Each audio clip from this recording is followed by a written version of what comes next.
இப்போ நாம் பார்க்குறது பிரண்டை துவையல் செய்வது எப்படின்னு. ஏன்னா பிரண்டை வந்து அவ்வளவு சக்தி, மூட்டு வலிக்கு எல்லாமே, ஜாயிண்ட் மூட்டு எல்லாமே சரி பண்ணுறது பிரண்டை துவையல். நாம் ஏற்கனவே பிரண்டை எடுத்து சுத்தம் பண்ணியாச்சு. அதை சுத்தம் பண்ணி அந்த நார்லாம் எடுத்துகிட்டு அதை லைட்டாக எண்ணெயில் போட்டு வதக்கிடணும். எண்ணெயில் நல்லா வதக்கிட்டு பிரண்டையை நல்லா வதக்கணும்.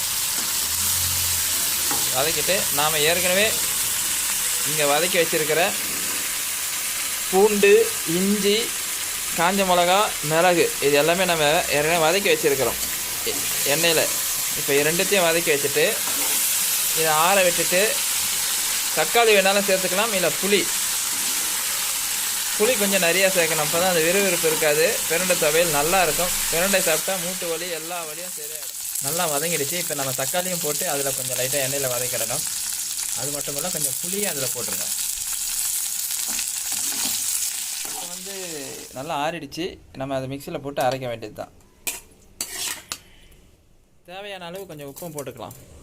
கொஞ்சம் இதில் அரைச்சிட்டு அதுக்கப்புறமா அந்த பூண்டு, இஞ்சி, அந்த பச்சை மிளகா, மிளகு, ஜீரகம் இருக்கிறத நம்ம கொஞ்சம் தனியாக அரைக்கலாம். முதல்ல இதை அரைச்சிடணும். முதல்ல கட் பண்ணிக்கிறேன். இப்போ கொஞ்சம் அந்த பூண்டு எல்லாத்தையும் போட்டுட்டு ஒரு ஓட்டிடலாம். நல்லா அரையும்.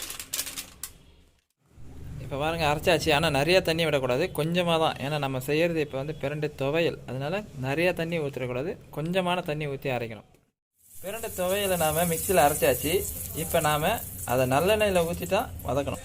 இப்போ நல்லெண்ணெய் ஊற்றிட்டு அதை நல்லா வதக்கணும். ஏன்னா அப்போ தான் இந்த வாசனை போகும். அந்த கொஞ்சம் கார்ப்பாக இருக்கும், அதனால் கொஞ்சம் எண்ணெயில் நல்லா வதக்கினா சுவையான போட்டு அதை தாளிக்க வேண்டியது தான். எண்ணெய் நல்லா காஞ்சிடுச்சு. இப்போ நாம் அதில் போட்டு தாளிக்க வேண்டியது.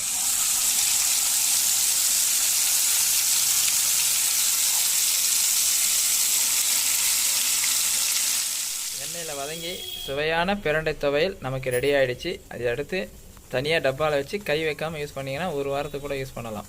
கை வச்சு யூஸ் பண்ணக்கூடாது, அது மட்டும் நல்லா ஞாபகம் வச்சுங்க. சுவையான பிரண்டை துவையல் ரெடி.